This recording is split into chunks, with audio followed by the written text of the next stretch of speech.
So we just did that story on your family, the Hatcher family. You guys have been playing for forever. So who's a better athlete, you or your brother Keith?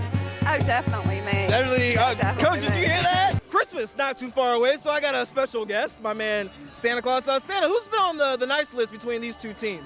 They're both nice. Big man touchdowns don't happen very often, but You're when right. you do, you got to have the ultimate celebration.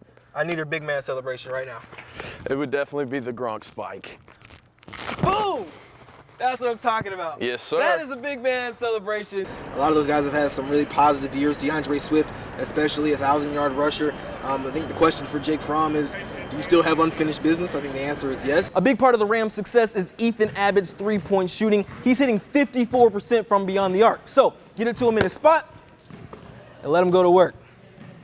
You'll be on the team, and you could be playing some making bacon baseball in August and September. Now, I haven't played baseball since I was probably in middle school, but hold on now. Whoa. You know, maybe I'll try out for the team. Who knows? You know, I got my 478 hat on, Frank and Ben. We're always repping Central Georgia, but, you know, we're an Irish country, so I got to switch it around a little bit. I've got to put my Irish on, my green, you know what I'm saying? Well, we've got two kids who are at Dublin Middle School giving their team a lot of luck on the football field. Go, clasp it in, and now that foot comes over, yep, and then hip up. There you go. And now I'm throwing haymakers. It's over with. It's over with. It's done. 6 sacks. They had 7 the whole season. That's dead last in the league. And that pass rush makes all the difference. Drew Brees looked uncomfortable all game. Colin Kaepernick was given a workout by the NFL today. Kaepernick hasn't played for the NFL in 3 years after he began protesting what he called injustices in police brutality. Bryant's impact off the court was only just beginning, but you could tell it would be just as large. He pursued business ventures, documentaries, TV opportunities, and philanthropy just as passionately as he pursued basketball. You want to honor Kobe? Compete. Compete on the floor, compete in the classroom, compete in your relationships, compete at work. Whatever it is, make it your best. Adopt that Mamba mentality. It's what Kobe Bryant would have wanted. That's it for sports. Avery, out. Kobe. They're 15-3, one of 9 teams in the entire NCAA to even win 15 games. They haven't lost at home in Bet Stadium. It was the game everybody was circling on the calendar between Georgia and Florida, and it did not disappoint. This kid, he's got the right idea. The Dogs were dragging the Gators up and down the field. Joe Burrows, Heisman candidate, Savage Joe with the keeper on a critical 3rd down. He gets a 1st down. And that is a Heisman moment. 393 yards, 3 touchdowns for Burrows. And Edwards-Helaire, sweet like an eclair, and I do declare, this might be the knockout blow. That's a touchdown, and the Tigers survive. Defense continued to dominate on the ground, only allowing 21 yards rushing the entire game. Hey, man, that's an MP Bulldog. Malik Herring with a sack. Mary Persons grad right there. We head to 4th quarter. Dogs leading 17-10, and they're going to tack on 6 more. Jake Fromm to Lawrence Cager off the play-action fake all by himself. That's a touchdown. Cager finished with 7 catches, 132 yards, and UGA gets their biggest win of the season, 24-17 over Florida. Georgi Dimitrievich may have another calling besides basketball because this is a circus shot off the top of the backboard and in your wizard, Harry. Defense going to create some offense. Daniel Love with the steal, and he's going coast to coast like a road trip. And you can call him Dr. Love at the rim because that's a kiss off the glass. Mercer had 18 points off 20 KSU turnovers. FPD boys, the dish to Jalen Goodrum, who pulls out the 2K acrobatic layup package and finishes and 1. No Cavs were harmed in the making of this highlight. TJ Grant picking pockets in the open floor, and then don't jump with him. Grant putting the D on a poster. Still no score, but in the 108th minute, free kick for Mercer. Allie Fordham gets a clean head on it and a golden goal. Ball finds the back of the net, and that's the 2nd game winner for Fordham this season. The Bears advance in double overtime. There might have been some future Hall of Famers on the baseball diamond today. Mercer baseball taking on Radford in game 2 of 3.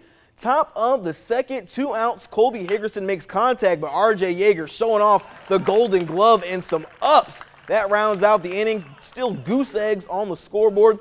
3rd inning, more flashy D. David Bryant going to fly one to right. Brandon Meachie's got it locked on radar. Dives for the nice out and a nice grab for out number 1. Jackson Kelly will finish it off on the mound. See you later. Still 0-0.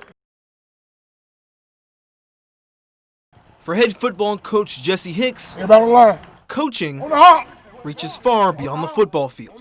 We have to, and I tell my coaches this all the time, we got to look at this way past football. This is more about you leading and guiding and giving these kids an opportunity to become men. That's a page he took out of his mother's book. Like him, she was a teacher, one who took an interest in her students outside the classroom. But she couldn't do it all. Because my mom used to tell me, she said, baby, I can raise you and love you and nurture you, but I can't teach you how to be a man. His coaches filled the gap. But they took such an active role in molding me and giving me understanding. So when senior running back Noah Hill had a need, he immediately recognized his own role. That's Noah. Watch, you gonna tell me you need a ride. Watch this. Watch this. What's up, Noah? Yes, sir, I do need a ride. You talking about- That was a coincidence during our interview. So was the same thread that tied the pair together. Loss. Last November, on Thanksgiving Day, Hicks' mother suffered a heart attack. At her services, it was the team, and Hill in particular, who stood beside him. Really emotional time. And he was like right, I was talking to the team and he was looking me in my mouth. And he was just saying, Coach, I'm here for you. I had to be there for somebody who be there for me. Cause he don't just, like he's just not a football coach, he's like a dad. Hill was close with his own mother, LaShawna. He called her his best friend. I told her about my first everything, like my first kiss, like everything. So everything that happened to me, she knew about it. Not long after Hicks' tragedy, Hill faced his own. His mother died in May of this year. His first call after it happened, his head coach. What the guard calls me, says, Coach, I need you. My mom just passed. And so I rush, I get over there, kid falls on me. Like I really couldn't hold anything back. Like I was just crying, just continuously crying. Since then, they've leaned on each other. I basically told him we were in the same fraternity now. And healed together. It helped me heal by kind of explaining and helping him walk that walk with him. Because for Hicks, it's not about the X's and O's. It's about making a permanent mark. I want to be remembered. She said, what you want put on your tombstone? I said, real simple. He cared. He cared.